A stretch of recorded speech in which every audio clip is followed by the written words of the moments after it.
what is conscious parenting, and how does, if people never heard about conscious parenting, so what would you tell them what that means for you? So, in a nutshell, conscious parenting is really the parent realizing that they cannot impose their needs, their desires, their expectations on their children. And until they heal themselves, they will project onto their children their own unmet fantasies. So, conscious parenting really is about the parent understanding that they need to raise themselves. And what does that mean? That means they need to understand that they have inherited a lot of unconscious baggage from their childhood, that if they do not heal that, they will pass it on to their children. And our children do not deserve to carry this burden. It's up to us to heal ourselves, to clean our wounds, to become whole within ourselves. Otherwise, we will control and micromanage and over try to helicopter our children's existence and rob them of their right to their emotional destiny and their emotional freedom. So, as a parent, if I were that parent now and I have no idea how would I just notice my unconscious behaviors? So what are the first steps when you say, okay, a parent that somehow resonates with what you're saying, so they are interested, but they don't have a lot of experience with doing that inner work. So how from being more unconscious, how can we become conscious parents? Yeah, I think the first step is to watch and become aware of when we're being triggered. So if you're losing your temper, if you're really frustrated all the time, or you're really angry or impatient or exhausted, that means there's something going on in your emotional world that you are not taking care of.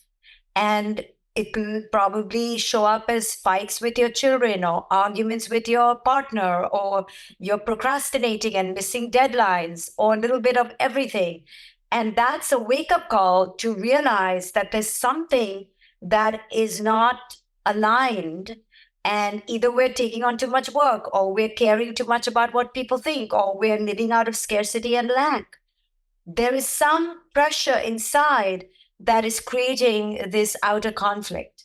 So no one can help anyone become aware, right? So sometimes parents come to me and say, "Oh, do you think I should put a rubber band on my wrist so I can pull the rubber band every time I'm triggered so that I will remember not to get triggered?" So I say, "Great idea." And then they say, "But how will I remember to pull the rubber band?" And so then I say, "Oh, you remember because every time you're upset, that should remind you." And then they'll say, "But when I'm upset, who will tell me in that moment?" So awakening is a very individual, idiosyncratic process, and no one can do it for anyone. But if one is in a lot of distress and a lot of pain, that is the best wake up call. So I often will tell my clients, "Okay, okay, come and see me when you're in more pain, because you're not in enough pain right now. You're too comfortable." And when people are comfortable, they don't grow, they do not change. It's only when there's enough pain in their lives that there's a slight chance that the ego will fall apart and they'll be ready to try out a new way. So let's stay there for a moment. So what you're saying basically is like that when we are in discomfort, there's a higher chance to grow. So that's a pressure to grow. Is there any chance that for people that feel that they have a drive to grow, like they want to grow? If I understand you correctly, you're also saying if somebody has anyway a strong drive to grow, then there's a motivation also. Yeah, like I grew and evolved in my early 20s, not out of pain.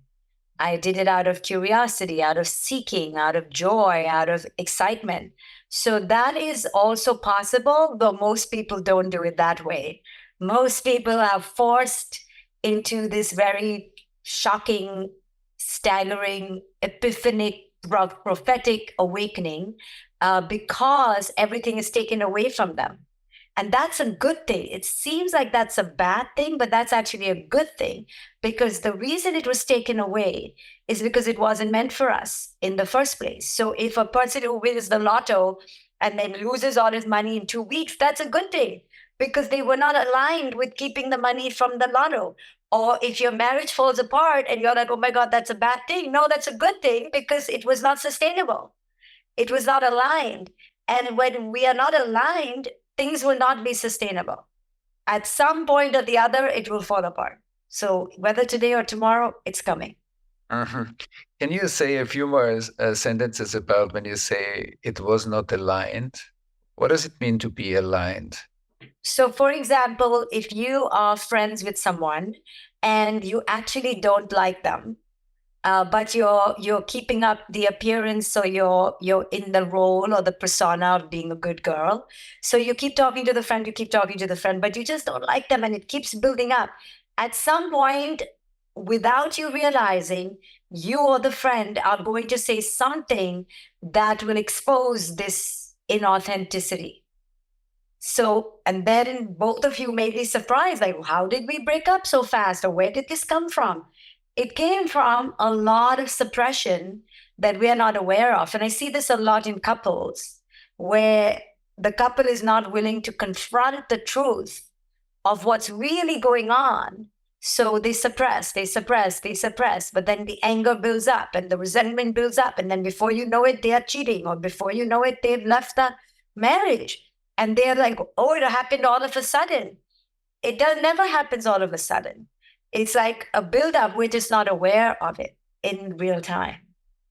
So what I hear is also that you're saying alignment is when we are more in touch with what's authentically true for us, and the more we can live from that place and share and be Yes. relate from that place. That's Yes. So, for example, if your friend is mean to you and you really don't feel good, you feel hurt, but you don't bring it up. And then again, in 6 weeks, she's again mean to you, and you're feeling something, but you don't express it, or you don't even honor it, or you don't even pay attention to it. And that's what is misalignment. So alignment is when you are aware that you are having a feeling in the moment, but because you've been trained over years, decades, to ignore that feeling because you were told in childhood that your feelings are not important, you learn to bypass those feelings. But the feelings keep growing in you, and eventually they will affect your behavior. And then before you know it, in 2 years, you're cursing your friend out, and your friend is like, what's wrong with you? And you're like, you always do this. And she's like, I always do this. You've not even told me this one time. This is what the buildup is. And it's a good thing when it exposes itself, but it would be a better thing if you could learn in the moment, if we could all learn in the moment, okay, what's going on? Like just this morning, I had somebody send me a text, and my initial reaction was like, oh, it's okay, no problem. But then I checked in a little later to myself and I realized, no, it was a problem. So then I texted her back and I said, you know what, to be honest, I am having a problem and I need to be honest with you. And here are my feelings. And then we took care of it in the moment and we could move on. But most of us cannot do that. And many of us cannot receive that.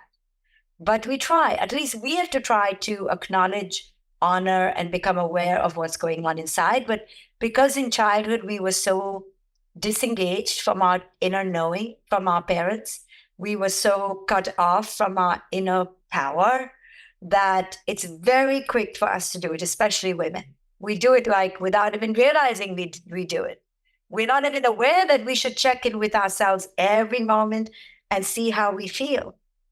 We're not even aware that we can leave a room, right? I've had to tell clients, that's why you have two legs, you can leave. Or you can keep your mouth shut, that's why your lips, you can keep it shut. And they're like, oh, I never realized that was an option, right? Because we're so indoctrinated to just react.